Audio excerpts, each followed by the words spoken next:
আসসালামু আলাইকুম। আজকে কথা বলবো চীনা হাঁসের বাচ্চাকে এই প্রচণ্ড গরমে কীভাবে আমরা সুস্থ রাখবো এবং কি কি খাবার দিব।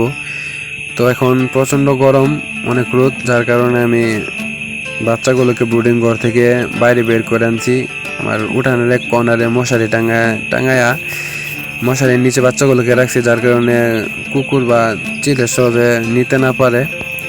তো আলহামদুলিল্লাহ বলেন, আপনারা দেখেন আজকে বাচ্চাগুলোর বয়স প্রায় 20 দিনের বেশি হয়ে গেছে।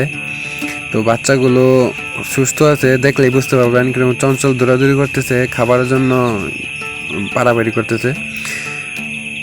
তো আপনারা চীনা হাঁসের বাচ্চাকে এই প্রচণ্ড গরমে শুধু ফিট খাইতে দিবেন না, ফিট অবশ্যই দিবেন, কিন্তু শুধু ফিট দিবেন না। আপনারা যে চাউলের যে গুঁড়া আছে, খুদ বলি আমরা, এই খুদ হলুদ দিয়ে আর শাকসবজি দিয়ে রান্না করে দিবেন।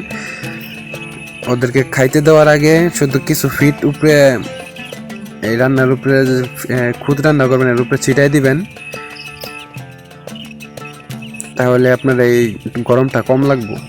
ফিট এমনিতেই গরম, বাচ্চা শুধু ঠান্ডাই মারা যায় না, প্রচণ্ড গরমেও চীনা হাঁসের বাচ্চা মারা যায়। আপনারা লাইসোবিট আছে, অথবা হাঁসের বাচ্চার স্যালাইন পাওয়া যায় বাজারে। আপনারা যখন অনেক গরম থাকবো, দুপুরবেলা একবেলা শুধু স্যালাইন খাইতে দিবেন, তাহলে আপনার হাঁসের বাচ্চা তেমন একটা দখল যাবে না, গরমে কোনো ক্ষতি হবে না। আর সবসময় চেষ্টা করবেন হাঁসের বাচ্চাকে শুকনো জায়গায় রাখতে।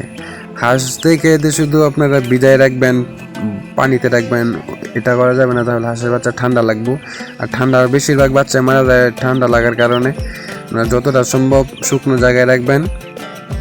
আমার বাচ্চাগুলোর ব্রুডিং করা শেষ হয়ে গেছে, যার কারণে আমি দুপুরবেলা 10 মিনিটের জন্য পানি দেই, পানিতে গোসল করে তারপর তুলে ফেলি। আমার ভিডিওটি ভালো লাগলে অবশ্যই চ্যানেলটি সাবস্ক্রাইব